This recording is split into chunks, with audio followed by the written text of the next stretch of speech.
So today, we're looking at two cars. But wait, this isn't a review. And it's definitely not a showdown. Really, it's a story. A story about two very different people and the tools they've chosen to move through the world. It's all about that perfect, sometimes elusive, fit between a person and a machine. Okay, let's just get this out of the way right off the bat. We are not putting a Subaru Forester up against a Porsche Cayenne to see which one is better. Honestly, that's just not the point. The question we're digging into here is way, way more interesting than that. And this is where it gets really fascinating. You know, when a couple has two cars, we usually assume one of them is the practical one, the compromise. But that's not what's happening here either. See, nobody settled. Something else, something much more deliberate is going on. Yeah, it's a quiet alignment. It's this subtle symmetry between a person's inner world, their entire philosophy, and the machine they command. It's about how our choices, even something like the car we drive, can be this profound reflection of who we are deep down. So, let's meet our two drivers. The idea here is that these two cars fit their primary users the way a favorite guitar fits a musician. You know, it's not just an object, it becomes an extension of them, perfectly tuned to their needs, their temperament, their outlook on life. All right, first up is Suzanne.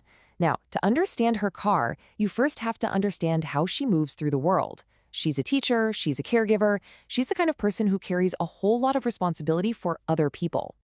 Just think about her day for a second. She's moving students around, hauling instruments, navigating crazy schedules, unpredictable weather. Her life demands that her attention is always pointed outward, towards the people and the tasks she's responsible for. Her car needs to support that mission, not add another layer of stress to it. So what does she actually need from her vehicle? She needs a partner, a second set of eyes that's always watching her blind spots, a system that can see trouble coming and break before it becomes a real consequence. And maybe, just maybe, the most important thing of all, a car that actually reduces her cognitive load after a long, draining day of teaching so she can focus on what really matters. And this is where the Subaru Forester just clicks. It fits her life perfectly. You see, all those features like eyesight and rear cross-traffic alert, they aren't just techie gimmicks. They turn the car into this quiet, reliable partner. It's constantly scanning, it's always ready, and it's incredibly forgiving. It doesn't demand her focus, it frees it. You know, if the Subaru could talk, this is exactly what it would say. I've got this, you go do your important work. It's a philosophy of protective care, plain and simple. It's this constant assurance that the machine is handling all the background noise, letting the human do her thing. Okay, now let's meet the second driver. For this part of the story, the original source does something really cool. It puts us, you and me, right in the driver's seat. In our perspective, it's completely different. We come from a world where the tools we use should adapt to us, not the other way around. This right here is the fundamental difference. Where Suzanne needs a protector, you want a collaborator. You don't want a car that's going to second-guess you or intervene when you don't want it to. No, you want clear, honest feedback. You want to feel like you're having a conversation with the road. And this is where you see a totally different definition of safe. The Porsche Cayenne's idea of safety isn't about intervention, it's about communication. The weight you can feel, the steering that tells you the truth about the road, the brakes that respond with absolute precision. It's all designed to give the driver pure, unvarnished information. Its chassis basically assumes you know what you're doing, and it's built to reward that skill.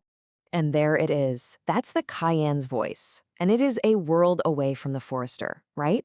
It's not about protection, it's about agency. It's a promise. I will do exactly what you ask of me, with precision, without argument.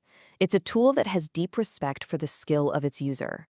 So here we are with these two completely different philosophies of driving. And the thing is, one isn't better than the other. This isn't about picking a winner. The beautiful part of this whole thing is that both choices are absolutely 100% correct for the person who made them. When you put them side by side, it's so clear. On one side, you've got Suzanne and the Forester, a partnership built on protection and intervention, where the car says, don't worry, I've got this. And on the other, you and the Cayenne, a partnership of engagement and agency, where the car says, you're in charge. They're just two different paths leading to the exact same destination. Perfect alignment. And this right here is why this story is so rare and so insightful. Most of us would try to find one car that kind of splits the difference, right?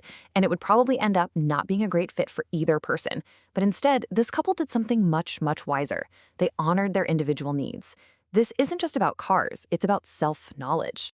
So let's zoom out for a minute, because this is about so much more than just what's in the driveway.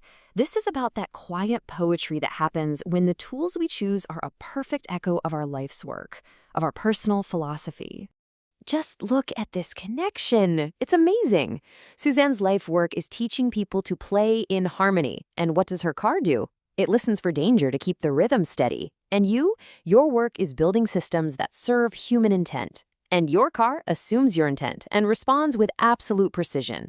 It's just a perfect match between the life's work and the tool for the job. And that brings us right to the heart of it all, to this core concept, mechanical symmetry. It's this beautiful idea that our tools can be more than just objects. They can be a mirror, reflecting our deepest values and showing the world how we choose to engage with it. And that leaves us with one final thought, a question to chew on.